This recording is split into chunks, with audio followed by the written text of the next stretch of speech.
Hey friends. Tonight, we're drifting back, not to the frozen huts of peasants, but to something quieter, slower, and perhaps a little more layered. To a time when the halls echoed not with laughter or swordplay, but with the slow turning of parchment, the low mumble of prayers, and the creak of boots on cold stone. This is the world of the winter nobility. Men and women wrapped in fur and formality, surrounded by walls that kept out the cold. But not always the silence. Where power wasn't shouted, it was notarized. And where a flickering fire, a sealed letter, and a whispered confession held more weight than any drawbridge ever could, there were no dragons. No balls. Only dim candlelight, the scent of damp rushes, and a careful performance of control. Welcome to Sleepful History, a place where we settle gently into the folds of time. Tonight's tale hums softly under 417 Hertz, a tone of restoration and letting go. Let it carry you, gently, into the hush of ancient walls. If this kind of drift helps you rest, feel free to like the video, but only if it truly brought calm. And tell me, if you like, where you're listening from, and what time winter reached your windows tonight. Now, take a deep breath. Let the weight of your blankets become the heaviness of a velvet cloak. Let the hum of the night become the soft wind outside a tall window that doesn't quite shut. And picture this, a castle in January, its courtyards frozen, its rooms dim. Inside, someone is writing, slowly, carefully, by firelight, beside a lawyer, beneath a crucifix. The fire burns, but it doesn't warm everything. The laws are clear, but the future isn't, and yet the ink dries. You wouldn't last your first night, not as you are. You, with your thermostat, your lined slippers, your fleece blankets stacked in a linen closet you never think about. You, with your winter complaints and chapped lips despite the bomb. You wouldn't last, and that's not an insult, it's a simple matter of conditioning. You've never been required to, never had to rely on a fire that barely clings to life, never had to eat something not because you liked it, but because it was the only thing that hadn't gone soft or sour. A medieval winter did not care about your preferences, and the people who lived through them weren't hardy by choice. They were just the ones who didn't die. The cold didn't announce itself grandly. There were no weather forecasts, no cheery reminders to layer up. It crept in slowly, like mold in a corner, until it had seeped into everything, the walls, the straw beds, the bones of your spine. By late autumn, the frost was already whispering around the doorframes. The thatched roof had begun to darken with moisture, and smoke from the hearth hung lower, as if it too was tired of rising. The morning began long before sunrise. There was no sleeping in, because sleep was never deep to begin with. Not when the air was so cold that breath hovered visibly in front of your face, even indoors. You might wake with your limbs stiff from the chill, fingers curled in on themselves like frightened animals. You stretched them slowly, pressing them against your chest, your belly, the nearest body beside you, anything warm. The fire in the hearth had died down hours ago, its embers little more than a memory of heat. Someone, usually the oldest child or the mother, would rise first and prod it with a stick, coaxing whatever warmth remained back into usefulness. The sound was a ritual, the dry crack of ash, the reluctant hiss of damp logs, the flinty ring of a strike against steel if flint was needed. Every movement was a negotiation with cold. Your clothes, if you had more than one set, hung near the fire, stiff with the wet of yesterday. You didn't change them, you just added to them. Another tunic, perhaps, or a second cloak if one was free. Most people owned only a few garments, passed down from kin or patched together with whatever scrap could be spared. Wool was the fabric of choice, not for comfort, it scratched like hay, but because it clung to heat, or at least slowed its escape. A linen underlayer might help, if you were lucky or recently married into a family that had one. But most often, it was wool on skin, and skin under wool, both chafing from the cold and the contact. Shoes were another matter. Leather, if you could get it, would be stiff and cracked, often tied on with strips of hide or thread. More likely you wore wooden clogs, carved roughly and stuffed with straw or rags. They were not waterproof. They were not even warm. But they kept the worst of the mud from your feet, and that was something. Children ran barefoot until frostbite became a real threat, and even then, many didn't have a choice. No one spoke much in the mornings. Words took effort, and breath made the air too damp. Instead, there was a shuffling rhythm to the household, the clatter of clay pots, the squeak of a bucket handle, the low grunts of reluctant animals still drowsy in their stalls. If you had livestock, you checked on them early. The animals were valuable, too valuable to freeze. Chickens were kept close to the house, sometimes even inside it, huddled in baskets or corners. Goats and pigs might be housed in lean-tos, their warmth leaking into the wood that separated them from you. The barn, if you had one, was a sanctuary, not because it was warm, but because it was less cold than everywhere else. Water was not a convenience. Wells froze. Streams slowed. You broke the ice with a stick, a stone, or your heel if you were young enough to risk the bruise. Bathing? Unthinkable in the heart of winter. You wiped your face with snow or with a cloth dampened over the hearth.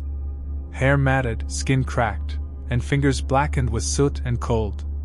It wasn't vanity to neglect hygiene, it was survival. A full body wash could kill you. Food, meanwhile, was not a meal. It was an equation. What do you have? How long will it last? How many mouths? Bread was baked in batches and hoarded like treasure. It grew hard within days, and you softened it in broth or chewed slowly, letting it dissolve between teeth dulled by years of grain and grit. Stew was the answer to every question. Whatever you had went into the pot, a handful of beans, the end of a carrot, a scrap of bacon rind saved from better days.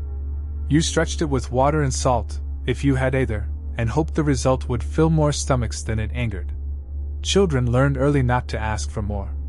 They counted bites and bowls and waited for someone else to be full. The fire never blazed, it flickered.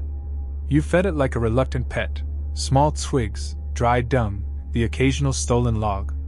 Wood was precious, hoarded through the fall, and spent only when absolutely necessary. A good fire could cook and heat. A bad one still smoked, and even that was something. The smoke kept the bugs at bay, dried the dampness from the walls, and gave the illusion of warmth. But it choked, too. It darkened the beams, blackened your teeth, and made your lungs ache in the morning. You sat close, turning slowly like a spit, trying to share what little heat escaped its grip. Night came early. The sun was barely up before it began falling again. Lamps were rare, and candles were luxury. Tallow burned with a foul smell, but it kept the dark at arm's length. You used it sparingly, trusting moonlight or memory to guide you through your routines. Sleep came in shifts. Not everyone rested at once. Someone had to tend the fire, stir the embers, listen for wolves or worse. Dreams were often shallow, punctuated by cold toes and coughing fits. You curled into yourself, or into the crook of someone else's arm, and hoped the dawn would come kindly. Illness came easily. Coughs turned to lung rot. Cuts festered. Children wasted away from fevers no one could name. A village midwife might offer a poultice or a prayer. The priest might sprinkle holy water. But death came dressed in frost, quiet and slow, and it took without preference. The graveyard never froze fast enough. You might wait days to bury someone, the ground too hard for shovels, the earth unwilling to open. You'd keep the body outside, wrapped in linen, a final offering to the season. But even then, there were moments of comfort. A shared joke near the fire, a song hummed between chores, a festival that broke the monotony with bread, ale, and dancing feet in stiff shoes. Yule was not about gifts, it was about surviving to see the sun return. You lit a candle, shared a cake of honey and oats, and prayed the cold had reached its peak. Children played in snowdrifts, their laughter muffled by scarves and distance. Old stories were told again, reshaped to warm the spirit even as the fingers froze. You made do. You endured. Not with ease, not with glory, but with stubbornness that filled the space where comfort should have been. This was life in the cold. No rescue, no reprieve. Just breath after breath, day after day, season after season. And still, the peasants did not vanish. They built, planted, mended, and waited for the thaw. For every winter that tried to kill them, There was a spring that promised a little less suffering, a little more sun. And so, bundled in wool and willpower, they survived. As we leave this bitter world behind, we move now into the life of someone who witnessed these winters from another angle, not just from the hearth, but from the halls of influence and the pages of history.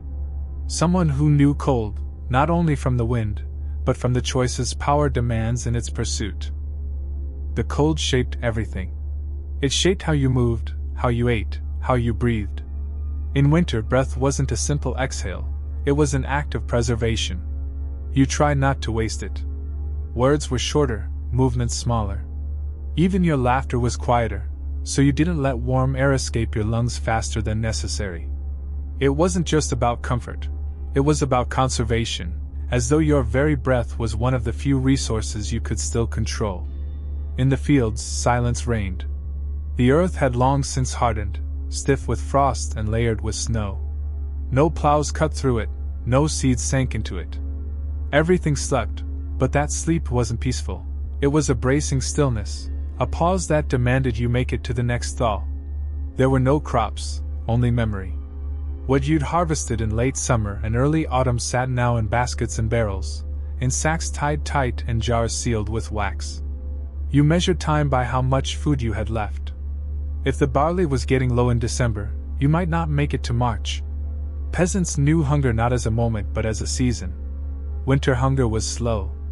It crept into your bones before it growled in your belly. It made you slow, forgetful, irritable. You chewed slowly not to savor the flavor, there was little of that, but to stretch the act of eating, to fool your mind into believing you'd had enough. You drank broth that was more water than stock, and called it a meal. You chewed on stale bread until your jaw ached, then softened it in weak ale or soup if you had the means. Spoilage was the great enemy. A single moldy sack of grain could ruin a family's survival plans. Rats, too, were a constant threat.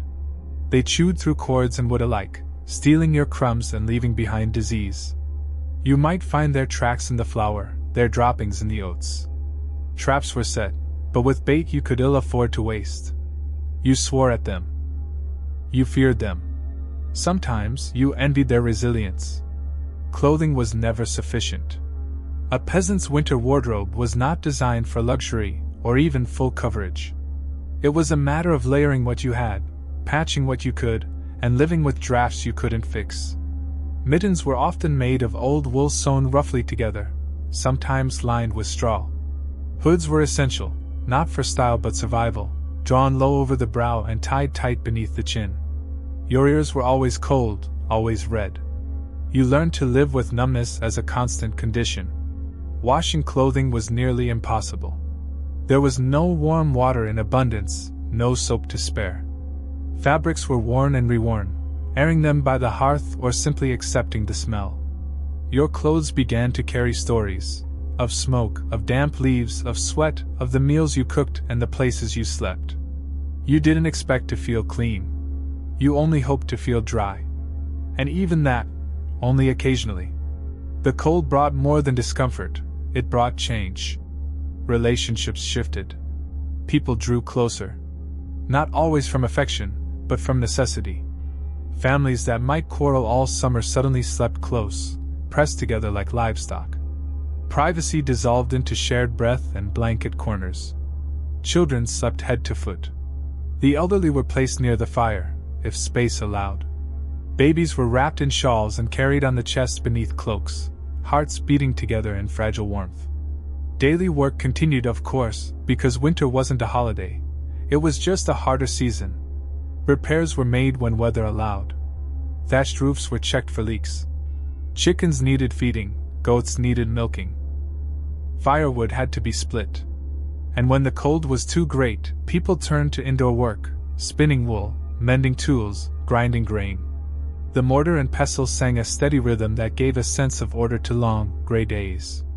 And through all of this, there was the sound of the wind. It never stopped. It whistled through gaps in the walls, rattled shutters, howled across the moors. It made every structure feel like a sieve. Sometimes it moaned like a person, like a warning. You learned to listen to it. You learned not to trust it. The stories told in winter were different, than those of other seasons. They were darker, deeper, filled with warnings and spirits. Tales of things that walked in the snow, of souls that lingered near the fire, of sins punished by frost. Children huddled close, their eyes wide not from fear alone but from the ache of staying awake in a world that grew quiet too early. Evenings passed slowly, measured in tasks rather than hours. Someone might read from a prayer book, if one was owned. Others would repair nets or carve small tools, their hands moving from memory, their minds elsewhere. And always, the fire was watched. It became a member of the household, silent but vital. You fed it carefully, coaxed it, shielded it from drafts. When it sputtered, you panicked. When it flared, you sighed with relief. Its light was weak, but it was the only light that mattered. Sickness, when it came, changed everything. A single fever could empty a household of energy. If the healer was nearby, you might send for them. But often you waited. You brewed teas of sage and thyme, wrapped the sick in every scrap of warmth, and prayed.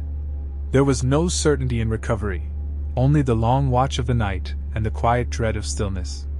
When someone died, you did what you could. There were customs, of course. You covered mirrors, you rang bells, you laid coins for the journey. But in winter, these rituals were hurried, improvised. You couldn't dig through frozen ground. You might keep the body inside, in the coldest part of the house, until the soil softened. Grief didn't pause the chores. The animals still needed food. The children still cried. And so, you grieved quietly, with one eye on the door and the other on the dwindling woodpile. Time in winter felt slower, but also stranger, like it was folding in on itself.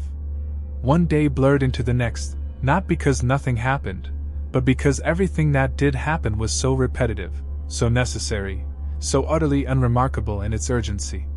You didn't ask what day it was, you asked how much grain was left, how long since the last sunbreak, how many of the goats had stopped giving milk.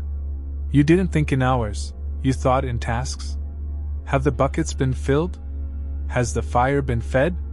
Has the youngest eaten something solid today?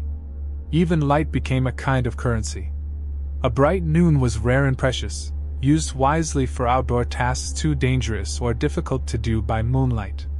People moved quickly during these short bursts of clarity, gathering firewood, checking roof lines, shaking snow off the tools left outside. But mostly, the world outside was quiet, muffled beneath layers of frost and the gentle tyranny of snow. And snow was both beautiful and cruel. It blanketed the thatched roofs like icing on stale cake, drifted high against the barn doors, and covered the paths until they disappeared altogether. It softened the sounds of the world, creating an eerie hush, a church-like silence that never asked for your reverence, but somehow demanded it. Snow turned roads into traps, froze tools into their handles, and hid dangers beneath what looked like purity. A wrong step could mean a twisted ankle, a broken leg, or worse. No one could afford that kind of injury. No one had time to be helpless. For women, winter added layers to already complex burdens. Aside from gathering fuel, tending the fire, and keeping the family clothed and fed, there was also the constant spinning, the mending, the soup stirring and child soothing and endless rationing. A mother could measure her success not in warmth but in survival. If everyone made it through February, she had done her job. But her hands would be cracked, her back stiff, and her sleep shallow. She carried weight not just in her arms, but in her mind. What if the barley runs out? What if the child coughs again tonight? What if there's no more honey to soothe the throat? Men, too, bore different weight. They bore the axe, the saw, the burden of stepping out into a storm because someone had to go, and it was their duty. The firewood wouldn't chop itself. The fence wouldn't mend. If a cow wandered or a pig grew weak, it fell to the man to fix the problem or accept the loss. Winter had no tolerance for delay. Everything that failed to get done today became a crisis tomorrow. And so, they trudged out into the biting cold, their breath curling like smoke signals, their boots soaked before the work had even begun. Fires were not easy companions. Starting one took more than just spark and tinder. It took dry wood, patience, and a practiced hand. You couldn't simply turn it on. If the kindling was damp or the wind shifted wrong, the flame would sputter and die. Smoke filled the room before warmth ever did, and even then, the warmth was partial, inconsistent. It might heat your shins but leave your back frozen. People learned to move like sunflowers, turning slowly, always keeping the warmest part of their body toward the source of life. The hearth was never idle. A pot hung above it nearly always, filled with stew, or just water, or sometimes nothing at all, just waiting for something to justify its usefulness. A stone sat nearby for warming shoes, and scraps of old cloth were draped near it to dry. The ashes had many uses, too. They could clean, cure, even serve in old folk remedies. Nothing was wasted. Nothing was taken for granted. The children didn't play as much. When they did, it was in bursts, quick dashes around the barn, snow tossed with mittened hands, crude snowmen made of slush and frozen dirt. Laughter came in short, sharp cracks like kindling breaking, but it was always followed by shivering, by red cheeks, by a reminder not to stray too far. The cold could take them quickly. A child who fell asleep in a snowdrift might not wake up. So they stayed close. They helped grind grain, peel root vegetables, stir thick porridge that clung to the sides of the pot. They learned early what hunger sounded like, what it looked like on a sibling's face. And they learned what warmth felt like, and how to stay near it without blocking someone else. Community was survival. You did not get through a winter alone. Villages watched each other with quiet attentiveness. If someone hadn't been seen in a day or two, a neighbor might stop by. Not with gifts or fanfare, but with a handful of dried beans, a question, or just an ear. People loaned cloaks, traded broth, shared rumors about which healer still had rosemary or which barn had mice again.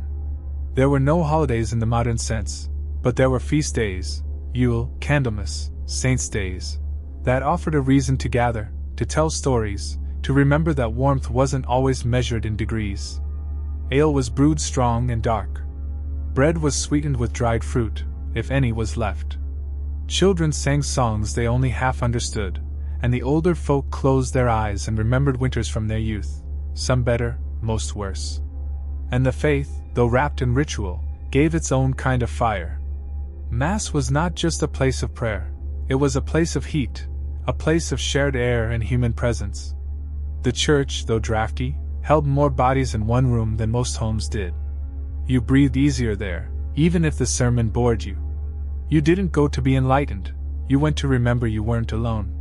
You went to remember that others were surviving too. Winter gave you patience. It forced it on you, slowly, like water wearing away stone. You couldn't rush through it, you couldn't fight it. You learned to wait. Wait for the thaw. Wait for the sky to brighten. Wait for the cough to pass, for the stew to thicken, for the light in your neighbor's window to return.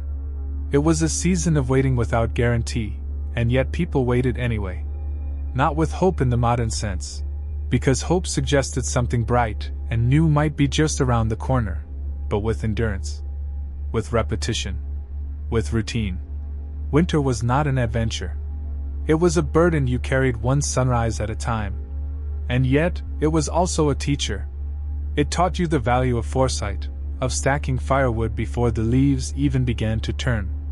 It taught you how to listen, not just to people, but to your house, your animals, your own body. The creak of timber might mean a weakened beam, a restless goat might signal illness. The twinge in your chest could be the start of something that would end your year. People didn't ignore these signs. They learned them. And they passed them down, not in books or letters, but in muttered warnings, gestures, repeated tasks performed in silence. Even the land seemed to whisper lessons, the way the wind carried sound differently across snow, the way frost outlined what the eye missed in warmer months. Some peasants knew the land intimately, not just where to plant and when, but where to walk in a storm, how to shelter behind certain trees, where the old stones lay hidden beneath the drifts. The village itself took on a different shape in winter. Paths narrowed. Doors were bolted tighter.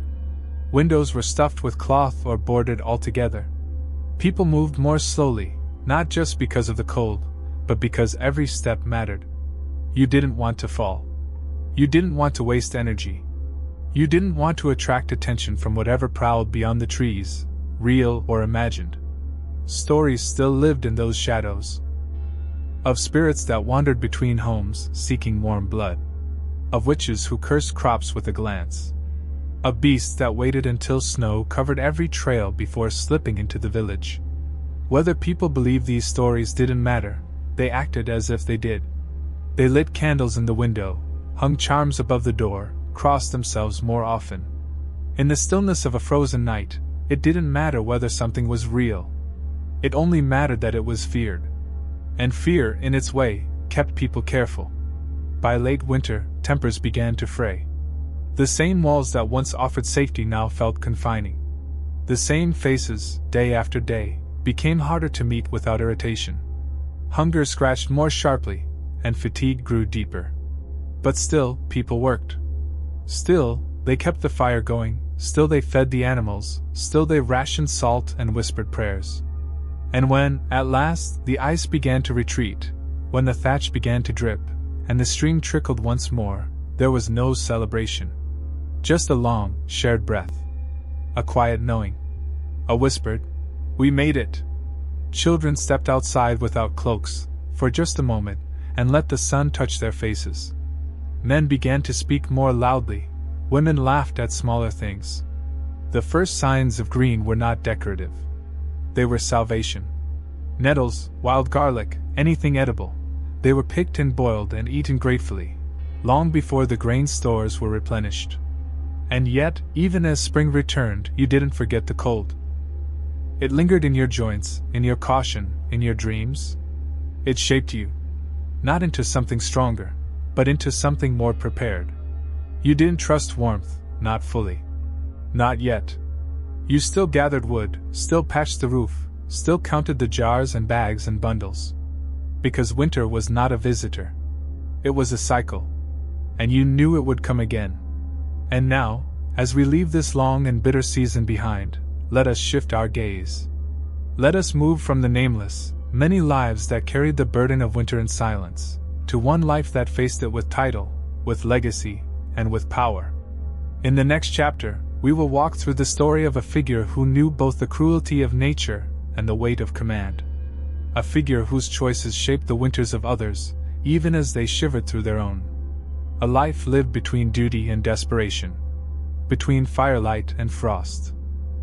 Imagine yourself born into a world not only cloaked in frost, but heavy with expectation. Not a peasant with straw on your shoulders, but a duchess with silk on your brow, and yet still, the cold finds you. Still, winter seeps into stone walls, snakes beneath velvet hems, and whispers its long, slow song of endurance. This is not the story of a firelit palace with golden goblets and perfumed halls. This is the life of Eleanor of Aquitaine, and though her name is wrapped in centuries of legend, beneath it was a woman whose winters were long, political, and painfully human.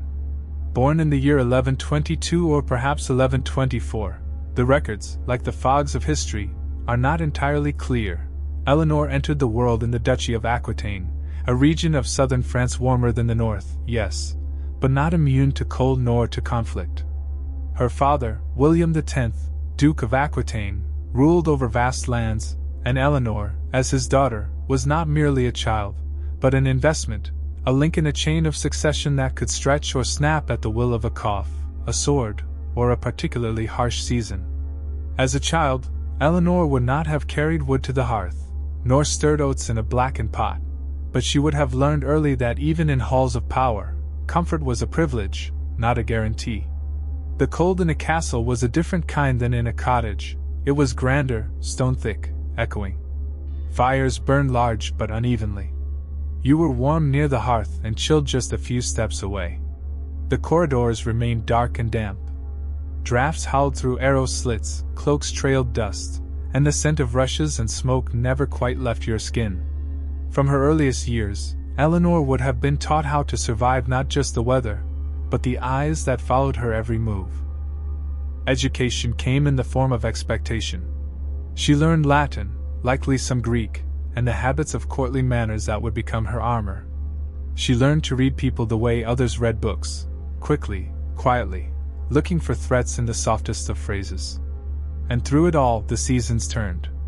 Her father died in 1137, while on a pilgrimage, and with that single event, the girl became Duchess of Aquitaine. She was about 15 years old. Not yet a woman by the standards of nature, but very much one by the standards of politics. And politics, like winter, waited for no one. Within months she was married to Louis, heir to the throne of France. He became King Louis VII not long after. Thus Eleanor, still in her teens, became Queen of France.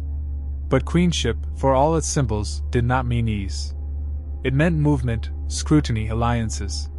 It meant enduring the long northern winters of Paris, far colder than the gentler winds of Aquitaine.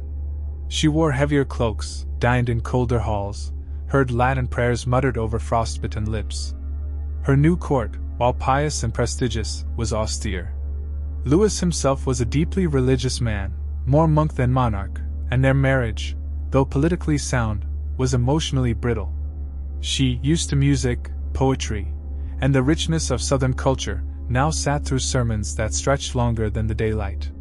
She adapted because that's what women of power had to do.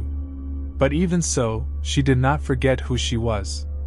Eleanor brought with her the culture of the troubadour courts, a belief in art, chivalry, and the idea that life could be something more than endurance. And though the courtiers whispered, she kept her bearing. Through winter and war, she kept it. In 1147, she and Louis undertook the Second Crusade. It was a grand journey of suffering and dust and glory and failure, and Eleanor did not go as a bystander. She led her own contingent of soldiers from Aquitaine. She rode in armor, traveled the frozen paths of Eastern Europe, crossed Anatolia, and reached Antioch, a name that still shivers with heat and blood in the pages of history. There, she was received with honor, but also suspicion. Rumors brewed that she was too close to her uncle, Raymond of Antioch. She offered counsel, she spoke with clarity, and she defied her husband's decision to press forward rather than assist Raymond. The fallout was inevitable. Louis dragged her from Antioch. The marriage cracked further. And though the campaign continued, it limped home in failure. Upon their return, Eleanor sought annulment. Not immediately, not publicly, but persistently. By 1152, the marriage was dissolved. The reason given was consanguinity. They were too closely related by blood. But the truth was colder. They were too different in every way. Now free, and once again Duchess in her own right, Eleanor's next act was swift and bold. Just weeks after the annulment, she married Henry, Duke of Normandy, who would soon become Henry II of England. He was younger than her, fierce, ambitious, and politically ruthless. Together, they would forge one of the most powerful alliances in medieval Europe. But power, like fire, burns. It warms, yes, but it also scars. Marrying Henry was not a retreat into warmth. It was a leap into a different kind of winter, one not made of frost or wind, but of strategy, expectation, and relentless control. Henry Plantagenet, not yet crowned King of England, was already a force of nature. He rode harder, judged faster, and trusted fewer than most rulers of his time. Eleanor, by joining him, stepped into a world where love was secondary to power, and survival meant maintaining influence through storms not of weather, but of court and family. When Henry was crowned king in 1154, Eleanor became Queen of England. She was now both Duchess and Queen, her titles stretching from the vineyards of Gascony to the stormy coasts of Wessex. Her household grew. Her responsibilities multiplied. Her winters lengthened, metaphorically and literally. England was colder than France. Its castles older, more drafty, and its politics more brutal. Eleanor spent her days in stone halls lit by torches, layered in wool and fur, attended by ladies whose loyalty depended more on alliances than affection. The Plantagenet court was not known for its comfort. It was known for its purpose, and Eleanor was no decorative queen. She bore Henry 8 children, including Richard the Lionheart and John, names now engraved into myth, but born through labor and sleepless nights in cold chambers. Each child was a new tie in a web of power, a new potential fracture. She managed not just pregnancies, but alliances, not just sons, but their futures. And winters did not ease in such duties, they sharpened them. Castles in England were often built for defense, not warmth. Windows were slits, rooms were high and hollow. Fireplaces existed, but could not heat an entire hall. In such places, Eleanor hosted court, mediated disputes, commissioned manuscripts, and plotted futures. She held her court in Poitiers during one of Henry's long absences, establishing what some would later romanticize as the Court of Love. Whether or not it existed as legend suggests, it's clear that Eleanor used this period to strengthen her own cultural power, promoting poetry, manners, and the subtle tools of influence. She was not a queen to wait passively. But the cold between her and Henry was growing.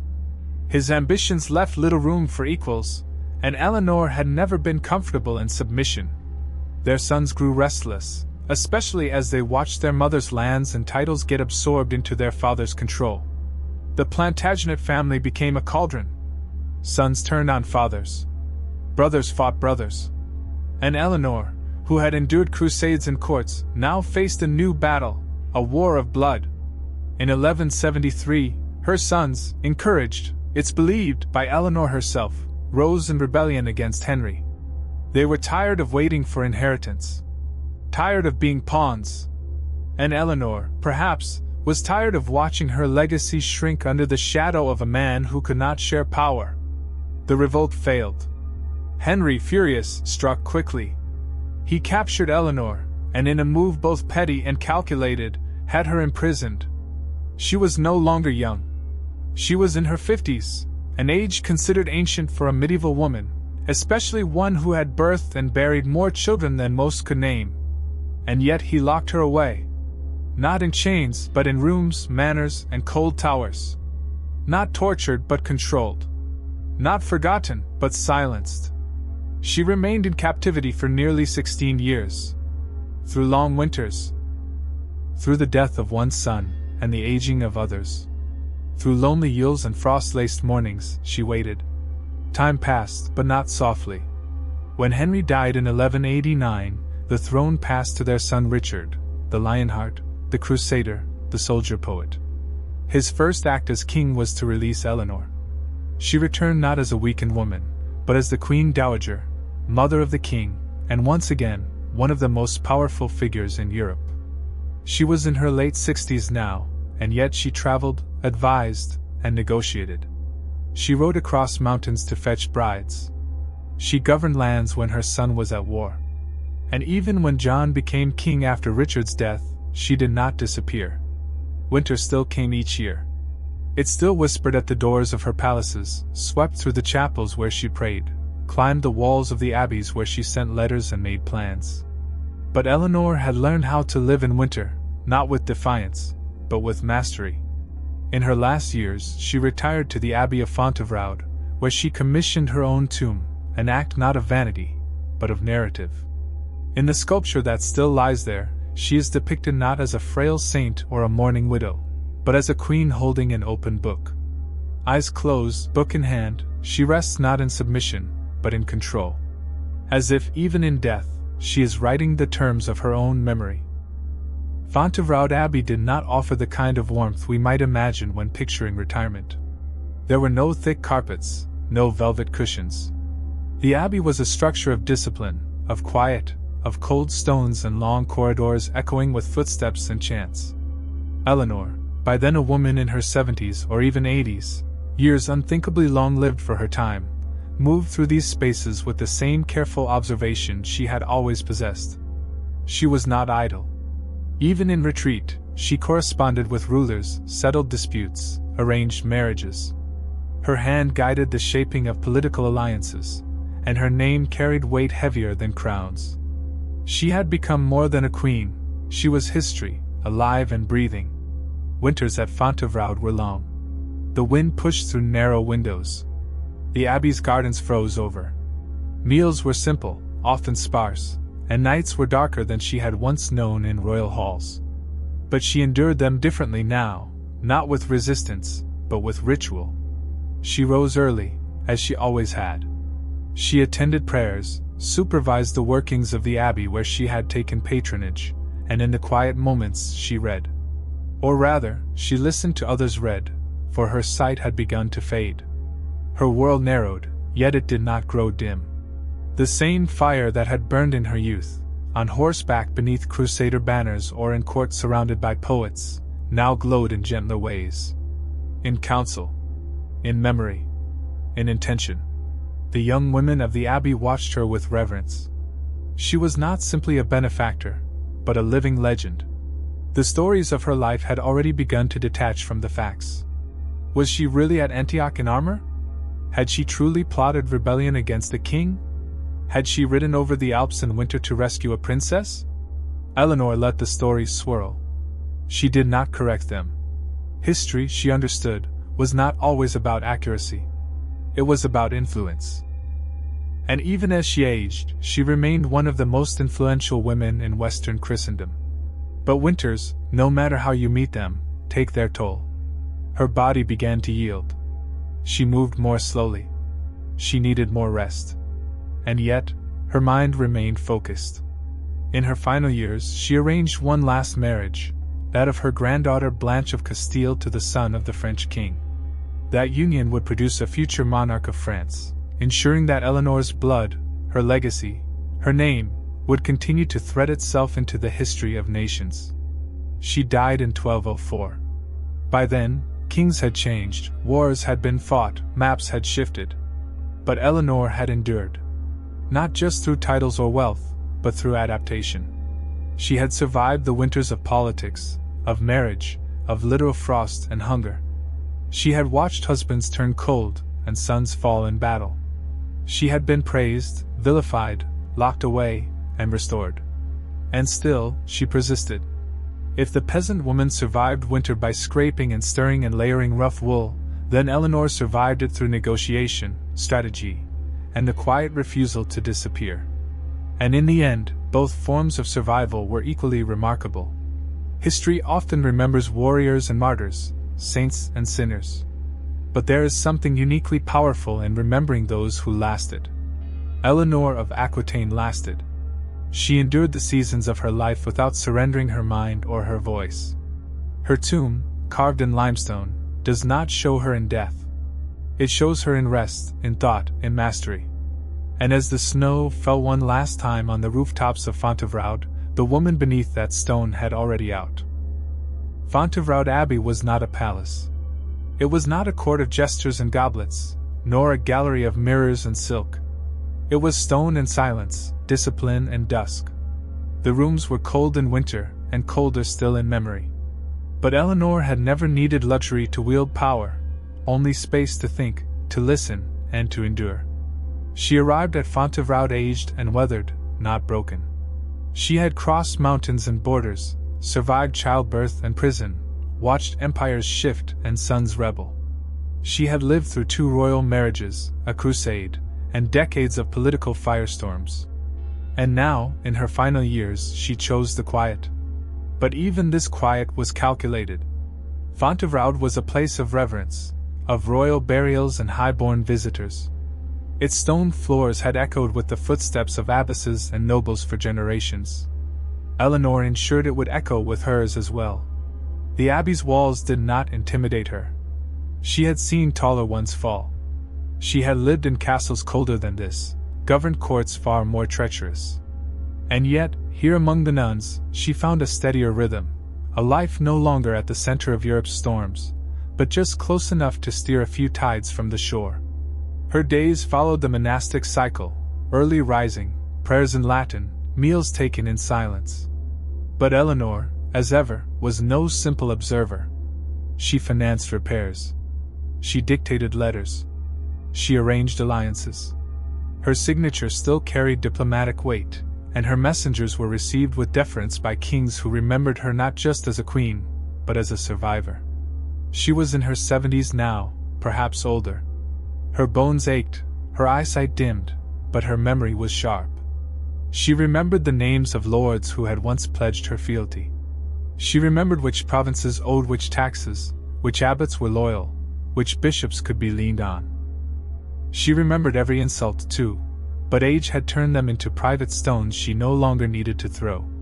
When visitors came, envoys, distant grandchildren, frightened noblewomen, they found not a withered widow, but a woman wrapped in thick wool, seated upright, her hands still graceful though veined with time, her voice still measured and dry. She asked pointed questions. She offered small, sharp observations. She listened. And as ever, she watched. The nuns treated her with awe. Some feared her. Some adored her. To them, she was a relic already, living history. They whispered about her at Vespers. They passed down stories like psalms. They said she once rode with an army across frozen rivers, that she defied kings, that her sons had waged wars and her words had started some of them. Eleanor did not correct these stories. Why should she? Truth, she had long ago realized, was a tool, like ink, like alliances, like silence. Let them believe. Let them retell. Her tomb was already being planned. She chose Fontevraud not because it was humble, but because it was enduring. It would outlast kings. It would bury royalty. It would preserve her name not as a whisper in a hallway, but carved in stone beside the men whose titles she had once shared, and in many cases, outlived. There were winters at Fontevraud, and she felt them more keenly than ever. The chill came faster now, the bones slower to respond. Her hands, once sure with reins and letters, now trembled near the fire. But still she worked. Still she dictated. Still she governed. Winter was no longer a thing to be feared. It was familiar. It came not with cruelty, but with certainty. And Eleanor, who had lived so long with uncertainty, of loyalty, of succession, of safety, found something almost comforting in the regularity of frost.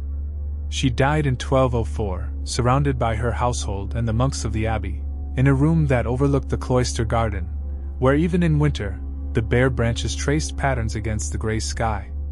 Her last breath was not remarked upon with thunder. There were no trumpets, no processions. Just a long silence, as if the stone itself paused to mark the moment. She was buried in the abbey, beside Henry, the husband who had imprisoned her, and near Richard, the son who had freed her. But on her tomb, Eleanor is not shown as mournful. She is carved lying flat, peaceful, and, most strikingly, reading a book. A symbol of her intellect, her agency, her quiet but insistent defiance. A woman at rest, but not silenced. A woman surrounded by winter, but warm from within. Hers was not a reign of sweeping victories. It was not a tale of dramatic triumph. It was something far rarer, the long, steady arc of resilience. Through exile, captivity, childbirth, and counsel, Eleanor endured. She survived not just one winter, but a lifetime of them. Some cold with wind, others with betrayal. Some made of snow, others of silence. And through them all, she did what few others ever could. She remained. And now, as we close the pages of her story, we return not to a throne, nor to a battlefield, but to that stone effigy, eyes closed, book in hand, breath stilled but mind unbowed. A woman who lived through everything history could throw at her and chose, in the end, to rest not as a subject of myth, but as its quiet author. Winter in memory is different from winter in the body. In her final years at Fontevraud, Eleanor lived almost entirely through memory, walking silently through the corridors of her past even as the abbey's bells marked the hours of her present. She remembered things not as scenes, but as weight, the heaviness of a crown placed too early on a teenage brow, the weight of silk cloaks damp with snow, the ache in her arms from cradling children who would one day rule, rebel, or die. These memories visited her as softly as snowflakes, never loudly, never all at once, but constantly. She thought often of Aquitaine, not the map, not the title, but the place itself, the air, the vines, the late winter light slanting across the stones of her girlhood home. In the silence of the cloister, her thoughts returned to those early days before France, before England, before war and birth and betrayal. She remembered the songs sung by troubadours, the scent of beeswax and rosemary, the sound of her father's boots in the hallway. They were not grand memories, but textured ones. Small, tactile, warm, like a shawl wrapped tightly around the bones of age. And just as the land itself held the scars of many winters, flooded rivers, cracked stones, wind-worn statues, Eleanor's memory was marked with moments that refused to fade. She thought of Louis, the first husband, so pious, so sincere, and so utterly unsuited to her fire. She thought of Henry, the second husband, brilliant and brutal, a man of sharp decisions and colder silences. She thought of the years she had been confined, her freedom traded for dynastic control, and how even from a manor's edge, she had still managed to steer nations. She thought of Richard, her warrior son, who loved glory more than governance, and of John, the youngest, the most troubled, the most dangerous to trust. She thought of her daughters, whose names were less remembered, but whose marriages had shaped half the courts of Europe. She thought of the women of her time, not just queens, but nuns, mothers, servants, spinners, each of them weathering seasons without name. Their strength had not been inscribed in chronicles, but it had kept the wheels of kingdoms turning while kings rode off to chase banners. Even in winter, even in silence, their labor had mattered. She had seen it. She had been it. In the cold months, when her joints ached and her eyes refused to focus, Eleanor would sometimes sit near the fire and let her hand rest lightly on a folded letter, a page of scripture, a scrap of parchment holding a seal. She did not read them so much as feel them, the texture of ink, the crinkle of dried vellum, the faint scent of iron gall ink reminding her that once, her words had flown on horseback through snowstorms, carried across rivers and borders to change the course of someone else's life. Words had been her truest tool. Not armies, not gold, though she had wielded both, but words, spoken, written, withheld. They had preserved her when walls could not. Even as her hands grew unsteady, she dictated slowly and clearly, her voice still confident. Letters to sons, to abbots, to noblewomen seeking advice. She became not a relic, but a resource. They asked for her wisdom, her blessing, her judgment. She gave it, because it was hers to give. And when she no longer had the strength to write, she spoke to those nearest her, nuns who served at her side, stewards who had grown gray in her household, monks who dared to ask her about the past. She answered them carefully, not out of caution, but with a deep understanding that memory, once spoken aloud, becomes shared, becomes truth, becomes history. And finally, as the last winter settled in, quiet, unremarkable, like all the others, Eleanor began to sleep more. The rhythms of the abbey continued without her voice echoing as often down the hall. Her attendants grew quieter, their touch gentler. She no longer planned, no longer summoned. She simply listened, to the bells, to the wind, to the quiet breathing of a building that had outlived kings. She passed from life not with ceremony, but with stillness.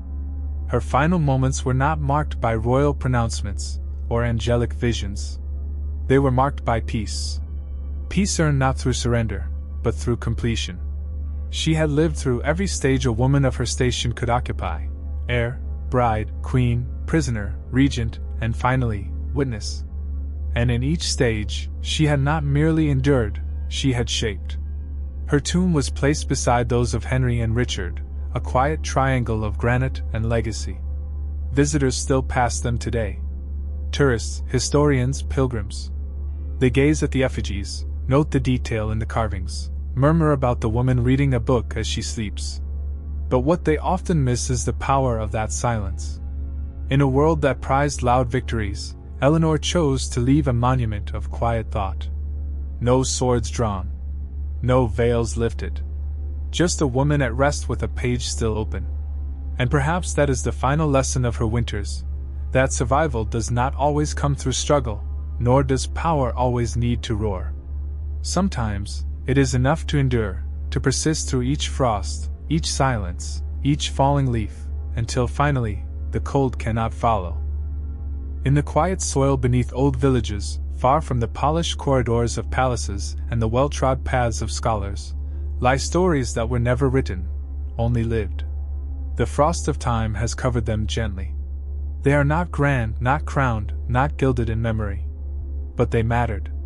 Because before central heating, before even chimneys as we know them, human survival in winter depended not just on firewood and food, but on tradition. Not the kind of tradition sung about in courts, but the small, humble kind, the kind passed from grandmother to granddaughter, whispered by candlelight, built into stone and clay by hands that never held a pen. These were the traditions of the hearth. Of warmth not just as a temperature, but as a ritual. And though most of them vanished long before they could be recorded, archaeology sometimes stumbles upon them, quietly, like a hand brushing away ash to find something glowing underneath. In medieval Europe, particularly in the northern regions, from the windswept coasts of Scandinavia to the damp valleys of the British Isles, winter was not an event. It was an element. It shaped how homes were built, how days were measured, even how people thought about safety, spirits, and survival. The hearth was the center of all of it. A structure, yes, made of stone and soot, but also a symbol. The hearth was where food was cooked, clothes were dried, prayers were murmured, and tales were told. And around it grew dozens of customs, many of which left no writing, but left clues. In old cottages now excavated by archaeologists, places once thought unremarkable, we find strange details: niches in the walls, long disused hollow spaces beneath floorboards, burn marks that seem deliberate and circular rather than accidental. These are not design flaws. They are echoes of knowledge. One such clue lies in the buried floors of peat houses in Ireland and Scotland, small, thick-walled huts designed not just to resist the weather, but to trap warmth like a living creature holding its breath. Their entrances face away from the wind. Their windows, if any, are no larger than a man's hand. And in the center, always, is the hearth, not ornate, not raised, but slightly sunken, framed with blackened stones smooth from decades of tending. In some, ash layers over ash in a stratigraphy of survival. And within that ash, sometimes, only sometimes, archaeologists find bones. Tiny bones. Not of livestock. Not of meals. But birds. Often wrens or blackbirds. Their placement is not chaotic. They are tucked carefully beside the hearthstones, accompanied occasionally by a fragment of antler, or a shard of glazed pottery, broken on purpose. It is tempting to assume mistake or accident, but over time, patterns emerge. Too consistent, too focused. And from these patterns grows a theory, not of religion, exactly, but of tradition. A belief that certain small sacrifices, certain placements, could charm the hearth, could guard the home, could keep the worst of the cold, not the kind that freezes fingers, but the kind that freezes hope, from settling in. These weren't sacrifices in the dramatic, bloody sense of altars and priests. They were quiet things. A bone placed beneath the first log of winter. A feather sewn into the hem of a child's sleeping tunic. A baked cake crumbled and swept into the ash not for disposal, but as offering. These customs are found not in manuscripts, but in soot, in ruins, in repetition across villages that never knew each other but lived by the same truths. Winter was cruel, and you needed more than wood to hold it back. In parts of Eastern Europe, too, remnants of similar practices arise. In the Carpathians, beneath the ruins of long-abandoned mountain homesteads, archaeologists have uncovered hollow stones laid beside fire pits. Not functional as ovens, not decorative, just there. Inside, once cleaned and brushed and examined under harsh lab lights, some contain odd assortments: dried herbs long turned to dust, bits of linen, a carved wooden bead, and most mysteriously, teeth. Human? No. Animal? Yes. Often piglet teeth, arranged in a ring or wrapped in twine. Local tradition, still murmured in mountain villages today, holds that such teeth ward off biting spirits. Not ghosts, but cold itself, imagined as a creature. The winter spirit, they said, could enter a home through cracks, through keyholes, through the mouths of sleeping children. But it would be confused, misled, distracted by false teeth, fake offerings, the illusion of life where none lived. So they buried these things beside the fire. They gave the cold something to nibble on, hoping it would take the bait and leave the family untouched. The logic of these customs might seem obscure from a modern point of view. But in a world where frost could mean famine, and where breath visibly hung in the air from October to March, people didn't think of protection as merely physical. They layered meaning the same way they layered wool, thick, overlapping, imprecise, but comforting. The hearth, being the one thing that truly glowed in the darkness, became the center of symbolic defense. It wasn't just the fire they tended, it was the idea that the fire watched over them in return.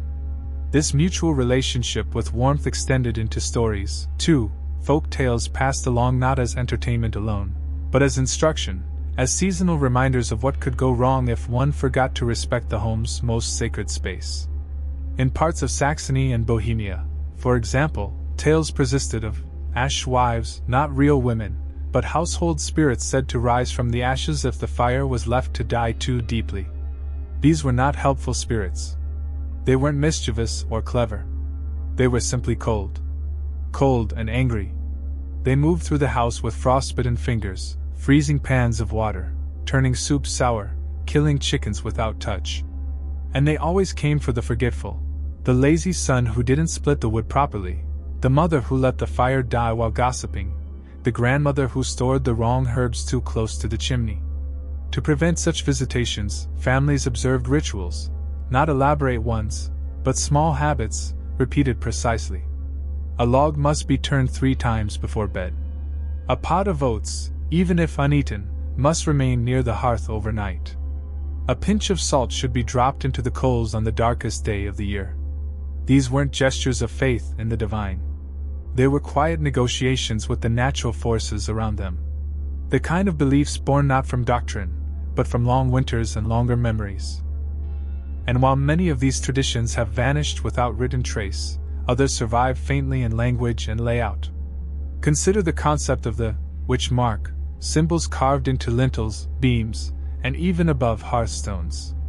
These were common across England and parts of France, often simple designs like circles, overlapping verses, or crude flowers.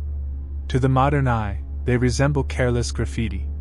But to the medieval builder or householder, they were protections, signs meant to confuse or repel malevolent forces, not unlike the ring of pig teeth or the sacrificed wren.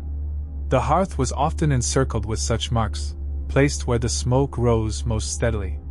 Not to worship the fire, but to shield it from corruption. Some believe they were meant to invoke divine favor, others suspect they were a form of folk magic.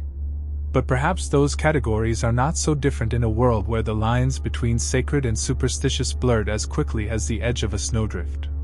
We find traces of similar logic even further west, in Brittany and the coastal regions of Normandy, where homes were often constructed with a small, intentional gap in the stonework above the hearth. Not for ventilation but letting out. As one 15th century oral account describes. Letting out what, exactly, is never specified. Bad air? Evil spirits? Old anger? Perhaps it was just a release valve for fear itself. But the fact remains, these gaps were shaped, preserved, and explained in the same breath as one might describe proper firewood stacking or how many feet of kindling a household needed for a single week of hard frost. Warmth was not simply a matter of temperature. It was an active agreement between the household and the season. Archaeologists, though often trained in the hard sciences, carbon dating, stratigraphy, thermal analysis, sometimes find themselves pausing in front of these finds and feeling something more human. A perfectly smooth stone, placed deliberately beneath the ash. A clay figurine of a goat, buried next to what appears to be the foundation of a collapsed hearth. These objects aren't artifacts in the traditional sense. They aren't valuable, not to collectors. But they are heavy with meaning. They remind us that medieval peasants did not face the winter passively. They built not only homes but systems, quiet, personal systems of meaning and magic that helped them believe they had some say in the outcome of the cold. It wasn't only the hearth that bore the burden of protection. As winter deepened and the light thinned to a pale blur at the edge of afternoon, other objects in the medieval home were quietly called into service.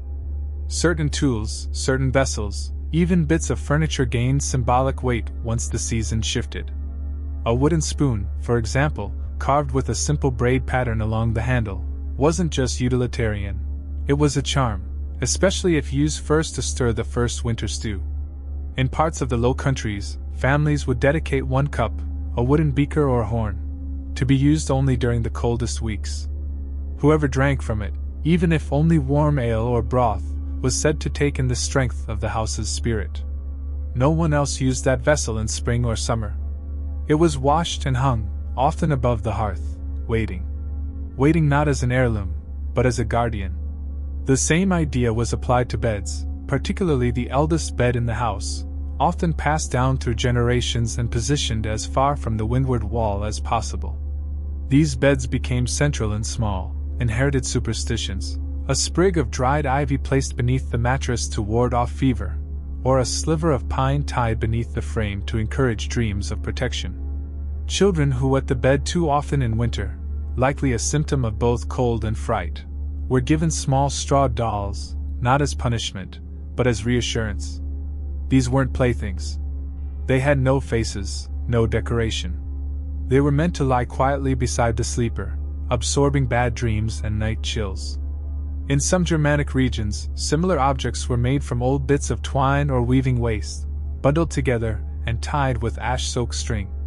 These were left beneath cradles or sewn into cloaks. No one spoke of them much. But when one disintegrated, it was never thrown away, only buried, always quietly, and never on a Sunday. And then there were the windows.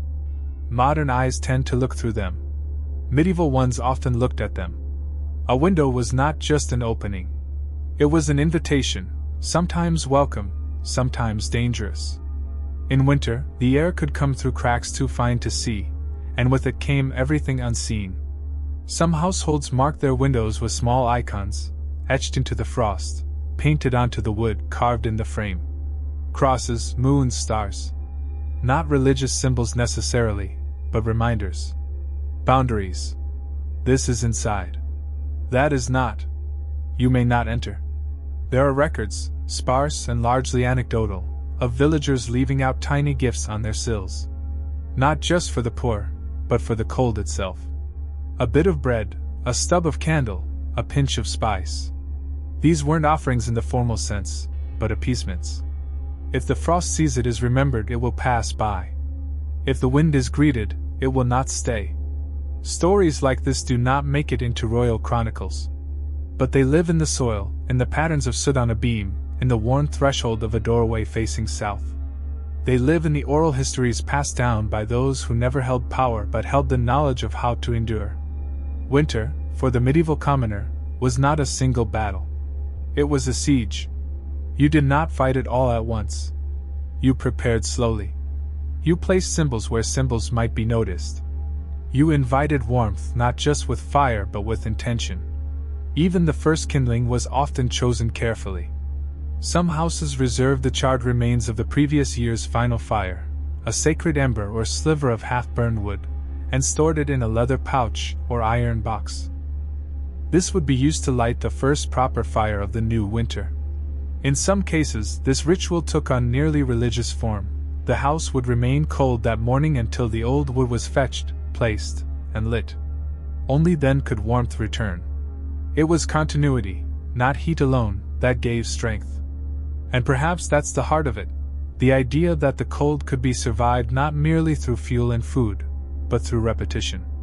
Through acts that reminded the household who they were, where they came from, and what had gotten them through the last winter, and the one before that, and the one before that. These traditions weren't codified. They weren't written in any great book. But they were lived, and in their quiet way they worked. Not because they kept the frost entirely out, but because they gave meaning to the effort of keeping it at bay. Not all these winter customs were born of fear. Some grew from joy, quiet, seasonal joy that flickered briefly even in the coldest corners of Europe. These weren't the grand festivals we read about in royal calendars. They were the small, often nameless rituals of ordinary folk who needed more than just bread and wood to survive the long darkness. Joy, like fire, had to be kindled deliberately. In many households, especially in the alpine regions and upland France, certain songs were reserved solely for winter, sung not to children, but to the hearth itself. Not festive songs. Not prayers. But low, rhythmic chants passed down over generations, often in dialects that no longer exist. These fire songs were sung when a new fire was lit, when the embers threatened to die, or when someone in the house was sick and the warmth had to be coaxed not just from the wood, but from the will. Archaeologists have found no trace of them. How could they? But fragments survive in folklore collections, tangled in local legends and repeated with shrugging imprecision by villagers interviewed in the 19th century. They go something like this. Stay, fire, stay / keep our breath / warm the dog / scare the death. No rhyme. No structure. Just words that felt necessary, like stitching words into the seams of the day so nothing would unravel. The belief that a fire could be comforted, sung to, kept from leaving, might seem quaint. But in a world without central heating, without certainty, even the illusion of control over your flame mattered deeply. And besides, when a mother sang softly to the logs she had split herself, it wasn't just the fire she was calming. It was the room. It was the memory. It was herself. Even the process of tending to fire was layered with meaning. In many villages, especially in eastern France and parts of Flanders, it was customary for the first fire of the winter season to be lit not by striking flint, but by borrowing flame. A neighbor's fire, still strong, would be used to light a long sliver of kindling, often hazelwood or willow, and carried home with care, sometimes wrapped in a curl of wet cloth or within a hollowed horn. The act was quiet, almost ceremonial. No words were spoken between the giver and receiver. A nod, a shared look, an unspoken promise that winter would be met together, not alone. This borrowing of flame created an invisible thread between households, a web of warmth and interdependence. It reminded the community that survival was not a solo act. And this mattered because winter had a way of making people turn inward, pull blankets tighter, close shutters, shut out the wind and the world. These small rituals nudged them toward each other again, even if only briefly, even if only in silence. Some traditions aim not to keep out the cold, but to welcome it properly. In certain Slavic regions, for example, it was believed that if winter was not greeted with respect, it would linger longer out of spite. So on the first snowfall, people would step outside and bow slightly, not to the sky, not to the snow itself, but to a space just beyond the village boundary, wherever the fields began. Children might throw a handful of grain or ash into the wind. Not a sacrifice.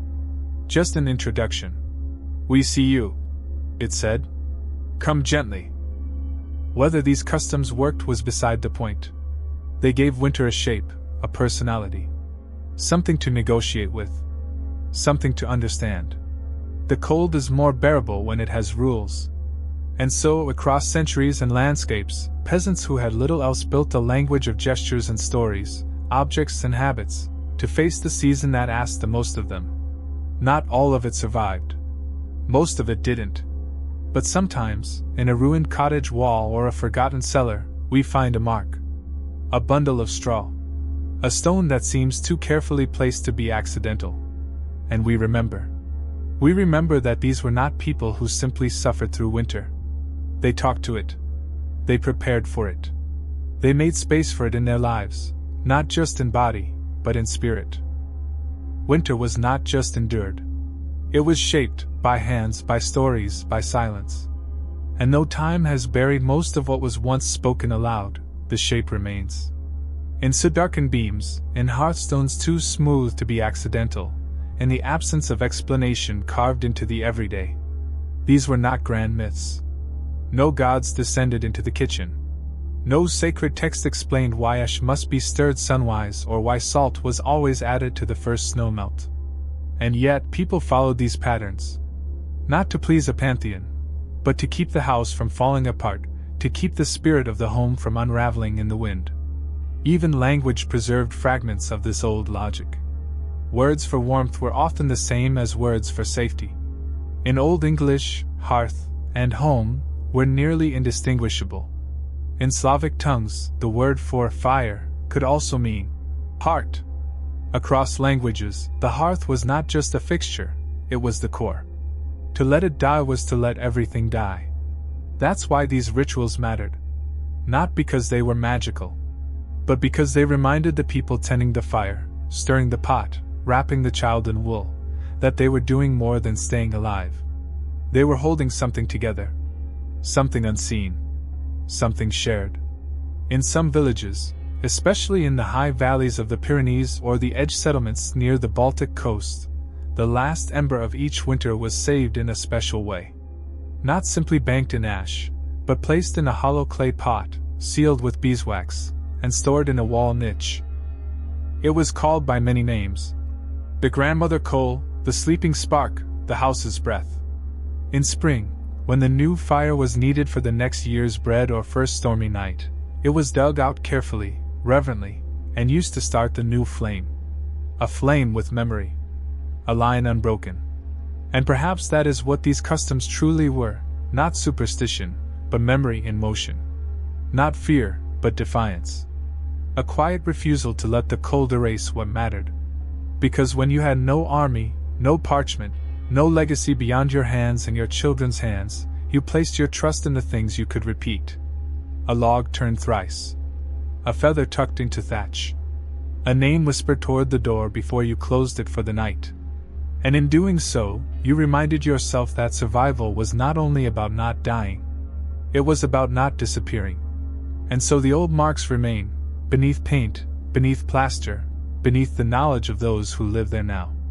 And maybe, just maybe, somewhere in a village no one studies anymore, a child still presses their ear to the hearth and listens, not for voices, but for warmth. And in that warmth, the past hums softly, like breath in a long dark room. From the outside, a medieval castle might appear impenetrable, stone towers rising through the mist, banners snapping crisply in the winter wind, guards posted in cloaks trimmed with fur.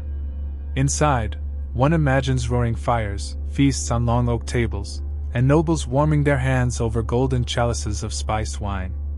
And yes, there was warmth, there was food, there was fur. But the truth is, winter inside the castle walls was not without its own quiet struggles. The rich, unlike the poor, did not need to fear starvation or the collapse of a thatched roof under snow, but their battles were different. They fought against boredom, against decay, against illness that crept in despite velvet curtains and stone chapels. And when trouble stirred, be it a property dispute, a rebellious tenant, or the suspicion of sin, it was not axes and firewood they reached for. It was parchment. It was scripture. It was the whisper of a priest and the scratching of a lawyer's quill. Winter in a great hall was colder than you'd expect. The hearths were large, yes, sometimes wide enough for 3 men to stand side by side, but the ceilings were higher still, the walls thick and cold to the touch. Tapestries helped, but not enough. The fire warmed your face and left your back chilled. Stone held the cold like a secret. Cloaks and woolen hose helped, but movement was key. Sitting too long in one place invited stiffness, even illness. So nobles paced. They played slow games of chess or backgammon. They rehearsed matters of estate with scribes. And they prayed. Not always out of piety, but out of habit. And fear. Disease, after all, respected no titles.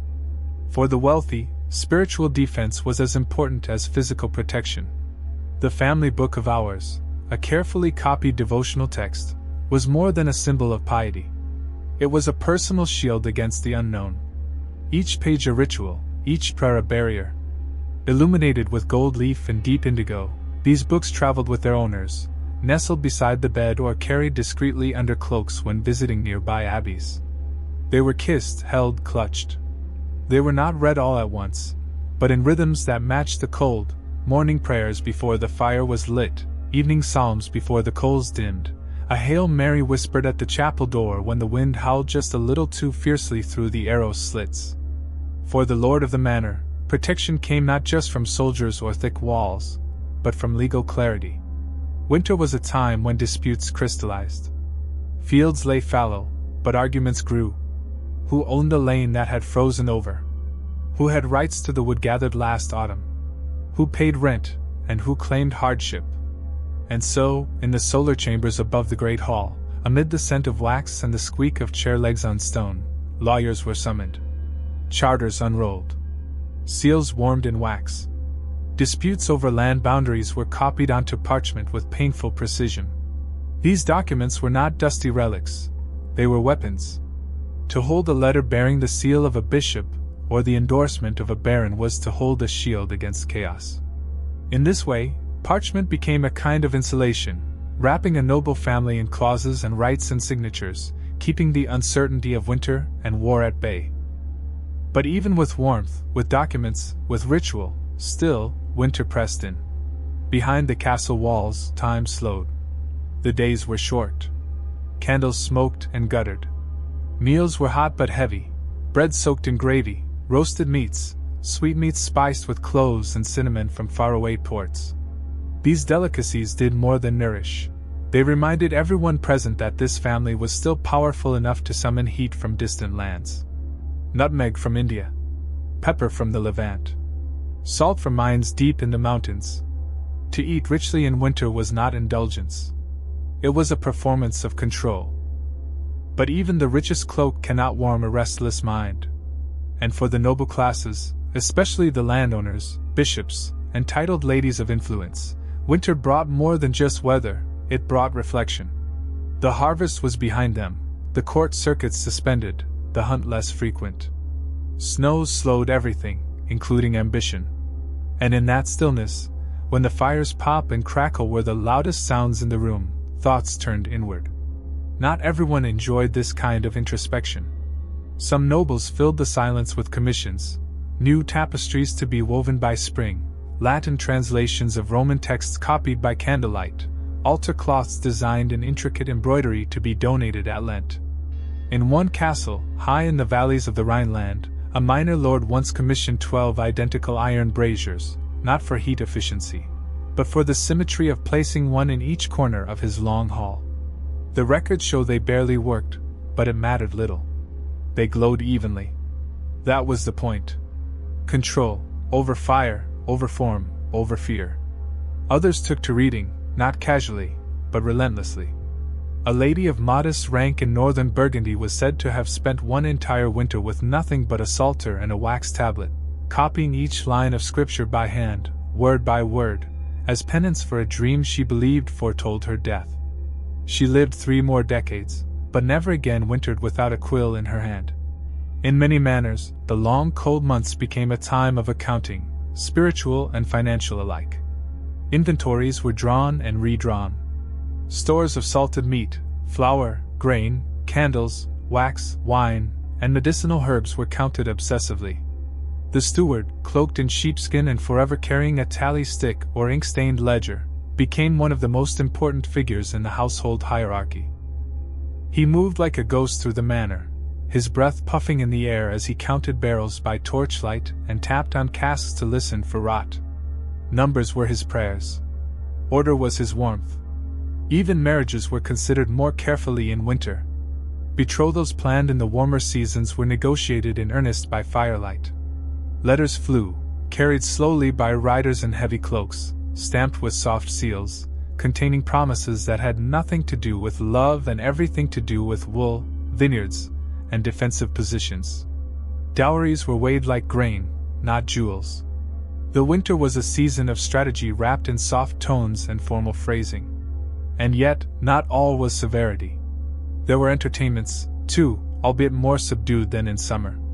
Musicians, if the Lord could afford them, were brought indoors. Their instruments suffered in the cold, gut strings snapped, drums shrank, but still they played. Lutes, recorders, rebecks. Songs that were older than memory. Long ballads, ghost stories, legends of Arthur and Roland and saints who walked barefoot through snow without harm. These weren't distractions. They were needed.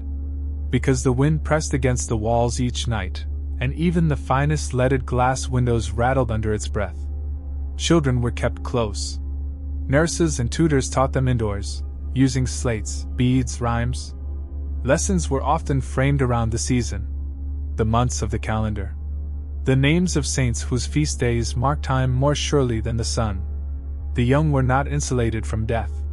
They heard the coughing of servants. They saw old retainers grow paler and quieter. In one account from a Wiltshire manor, a 10-year-old daughter of a baron was made to visit the family chapel daily during one winter of illness, to practice sorrow, as her nurse reportedly phrased it.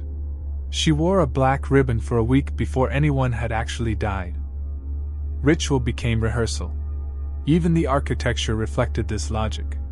The private chapels inside castles often had small, southern-facing lancet windows designed to catch the briefest sunlight.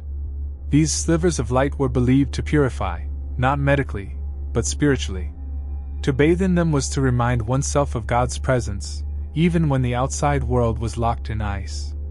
The noblewoman, wrapped in velvet, might kneel there each morning, shivering slightly, reciting her prayers aloud not for the benefit of heaven but for the comfort of repetition. The idea that life would return, that winter would end, not just in weather, but in fate. Because winter was also when the dying happened. Quietly. Respectably. In bedchambers that smelled of beeswax and linen, attended by priests, lawyers, and the rustle of mourning cloth already prepared. A will would be unrolled. A seal pressed gently into warm wax. And sometimes, a trembling hand would offer one final gift, a piece of land to the church, a relic to the abbey, a small purse of coins for the peasants. Not for generosity, necessarily, but for balance. For closure. For warmth, of a kind that could not be banked in the hearth. The castle, for all its grandeur, was a place of thresholds. Thresholds between comfort and discomfort, power and fear, silence and noise. And in winter these lines blurred even more. The walls might have been thick, but they did not keep out uncertainty. Within the manor's upper chambers, where the ladies spun wool or dictated letters by candlelight, drafts still crept in, slow, persistent fingers of chill that worked their way beneath tapestries and down along ankles, no matter how many furs were piled at the window. A noblewoman, wrapped in layers of wool, linen, and fur, might have sat on a cushioned bench near the fire, her shoes drying beneath her, the scent of burning peat drifting faintly through the air. She would have held a wooden frame of embroidery, her needle tracing saints and floral vines onto thick velvet. But her mind wandered. She listened to the wind. She noted how often her husband coughed. She counted the number of beeswax candles left in the household account. In these quiet hours, the emotional work of winter weighed heavily. She managed not only the physical household, but the tone of it. She soothed children, made excuses for short rations, ensured that idle servants found something to do. She kept gossip from turning to rumor, and rumor from turning to panic. Emotional warmth had to be managed as carefully as kindling. Below her, in the undercrofts and kitchens, life was warmer, ironically so. The great kitchen fires burned steadily, not for comfort but for necessity. Servants rotated roasted meats on spits the size of tree branches, their cheeks pinked by heat, their feet chilled by the cold stone floors. The larders were colder still, thick-walled rooms lined with barrels of salted fish, dried beans, preserved fruits and syrupy brine. Inventory was recorded not by number, but by smell and feel. The cheese was good if it resisted a little under the finger. The meat was safe if the salt had crusted evenly around it. Servants knew these signs by touch, by habit, not by training. These were winter skills, quiet, lived-in wisdoms. Even luxury could spoil. Even power could rot. And it was the servant, not the steward, who would smell it first. And in the chapel, the smallest of all winter spaces, shadows fell long and uneven. Candles were rationed, and incense made the air thick and heavy. Latin rose from the altar in slow syllables, breath catching in the cold. A knight might attend mass still wearing his sword, though his mail shirt steamed faintly from the fire. His knees would ache on the frozen floor. But he knelt all the same. Not from pure devotion, perhaps, but from structure. Prayer gave winter a shape. A reason to be still. A pattern to the short, hard days. Winter in a castle was not only about survival, it was about maintaining order. Peasants endured, nobles preserved. And preservation meant rituals, records, repetitions. Each day was marked by morning mass, by midday bread, by the steward's report, by the afternoon firewood delivery, by the nursemaid's song in the nursery, by the quiet scraping of parchment in the solar, and the long sigh of the seneschal as he closed the accounts and rubbed his hands over a brazier that barely did the job. And through all this, paper. Always paper. Letters were written slowly, sealed with wax rings or crests, and sent across frozen rivers to monasteries, bishops, allies. Sometimes they bore only blessings, sometimes favors, sometimes threats dressed in fine script.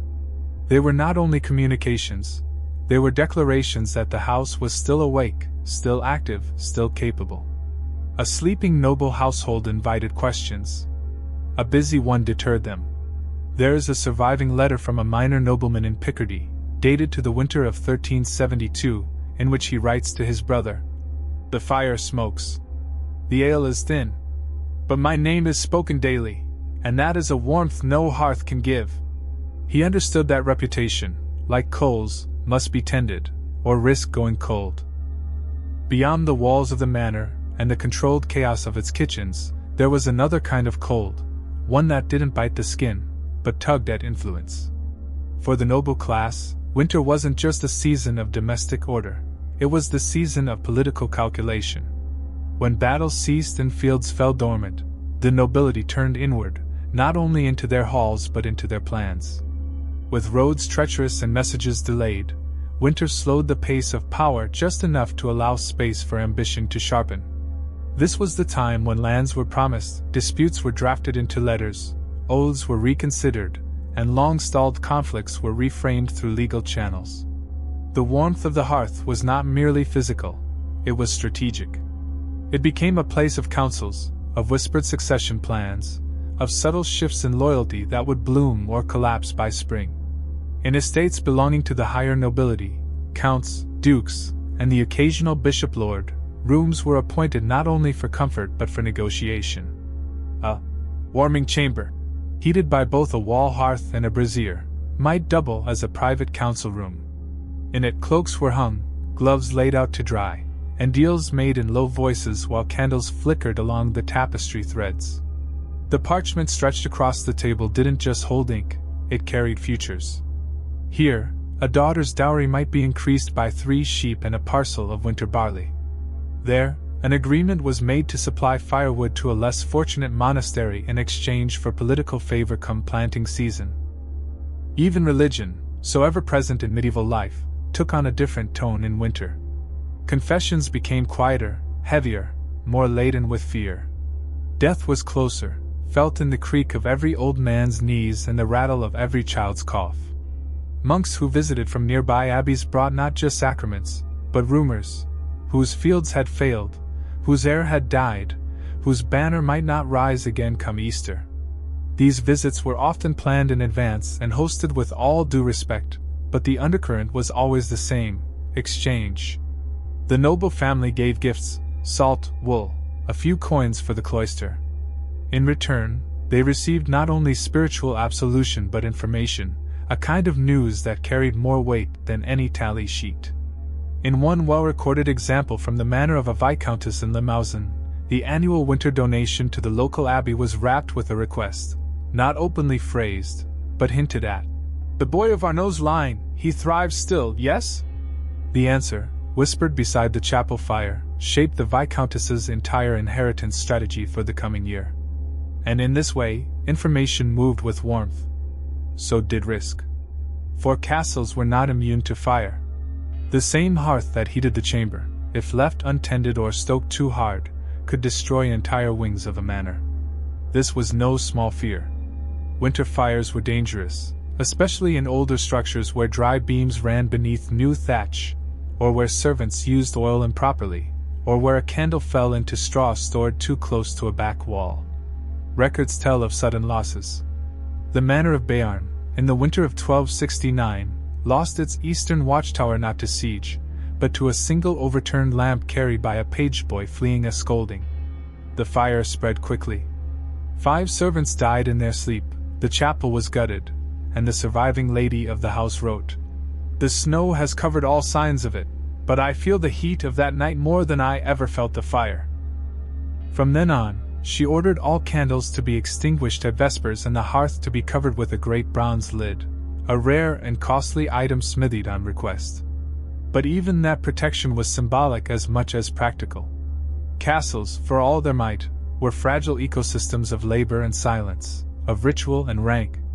The wrong fire, the wrong word, the wrong illness could unmake a family faster than any siege. And so they layered themselves in law and in liturgy. A lawyer was consulted before a chimney was rebuilt. A priest was called to bless the soot-caked flue before another spark was struck. Letters were sent to distant relatives with apologies for previous insults, just in case the winter proved fatal. The old nobles remembered. The young nobles learned. For all their advantages, stone walls, fur-lined cloaks, steaming feasts eaten beneath carved beams, the nobility did not live untouched by winter. Their defenses were different, yes. Stronger, more ornate. But their fears were familiar. Cold fingers that stiffened joints. Coughs that lingered too long. Letters that didn't return. News of a cousin who died in childbirth, a steward who vanished while traveling between estates, a crop in a faraway field that had withered under frost. Even among the privileged, winter was a mirror, and it revealed things power preferred to keep hidden. The elderly clung more tightly to their routines. The young grew bored and restless. Men paced corridors lined with damp rushes, waiting for spring, for movement, for opportunity. Women sat in chambers where the only noise was the scratching of a quill or the whisper of thread through cloth. And in that quiet, some thought not of strategy or marriage alliances, but of memory. Of last winters. Of old names. Of the year the snow didn't melt until April. The castles were filled with the living, yes, but also with ghosts. Not ghosts in the supernatural sense, though stories of those persisted too, but the ghosts of old decisions, old failures, old winters that had taken something and never returned it. In one surviving account, a nobleman in Poitou wrote of the first winter after his wife's passing. The fire burns, but it does not warm the left side of the bench. That sentence, simple, mournful, captures what so much architecture and law and tradition could not erase. The human ache of cold that is not in the skin, but in the shape of absence. That winter he closed half the manor. Shut rooms that once echoed with her steps. Burned only half as much wood. Wrote no letters. And when spring came, he opened nothing. Not every noble home could afford grief like that, of course. Most pressed on. There were taxes to collect, vassals to manage, sick livestock to replace, cloisters to fund. Life at the top required performance, even when the performer was tired. Lords hosted visiting knights who brought snow on their boots and rumors in their mouths. Ladies smiled politely through conversations about wool counts and border disputes. Children rehearsed courtly manners and recited prayers. Everything carried on. The stillness of winter demanded it. But inside that stillness was a kind of peace. A hollow, resonant quiet that allowed for reflection rarely permitted by the pace of campaigns and harvests. There was time to read, truly read, the letters from abbots and cousins. Time to examine the condition of old seals. Time to mend a favorite glove. Time to think about one's own death, and what should be left behind. And that was when the lawyers returned. They arrived bundled and windburned, with wax tablets wrapped in oiled cloth and scrolls hidden beneath their cloaks. They were not mourners nor clerics, but they were welcomed like both. Because they brought with them the tools of continuity. A will was not just a document. It was an offering to order. A ward against chaos. A final layering of structure before the body failed. And so, in warm chambers lit with thin light and the glow of brass lamps, people dictated how they wished to be remembered. Land to a nephew. Silver to a daughter. That carved comb, the one with the falcon crest, to a widow in the village. The remainder to God, in whatever way his priests deemed appropriate. And when the ink dried, and the seal cooled, the fire was fed again, and the moment passed. In some manors, traditions grew around these winter legalities. A particular psalm read after the final clause. A cup of honeyed wine shared between the Lord and his steward. A candle left burning in the chapel for 3 days. These rituals, small and unofficial, softened the harshness of conclusion. Because though death came year-round, it felt closer when the trees were bare and the snow did not melt from the corners of the courtyard. Yet winter did not only take. It gave too. It gave pause. It gave clarity. It gave nobles the rare space to look beyond immediacy. To acknowledge that all their wealth and power and protection were still, ultimately, impermanent. That their parchments would be folded. Their castles inherited. Their names spoken differently in the mouths of grandchildren they would never meet. This, too, was part of winter's rhythm. In the soft hush of snowfall outside a mullioned window, in the faint crackle of an ember too stubborn to die, the future was imagined, quietly, carefully. And when spring finally stirred, the nobles did not leap forward. They unwrapped themselves slowly. The shutters were opened by degrees. The first courtyard washed clean. The first messages dispatched. Life resumed. Not from a full stop, but from a long breath. And so, like their peasant counterparts, like those who had wrapped stones in cloth and whispered to the cold, nobles also practiced their own form of winter endurance. They layered silence with structure. They defended not with blade and shield, but with scroll and prayer. They walked their stone corridors not only to stay warm, but to remember who they were, who they had been, and who might soon take their place. And in this way, both rich and poor met the same season. Not equally. But not entirely differently either.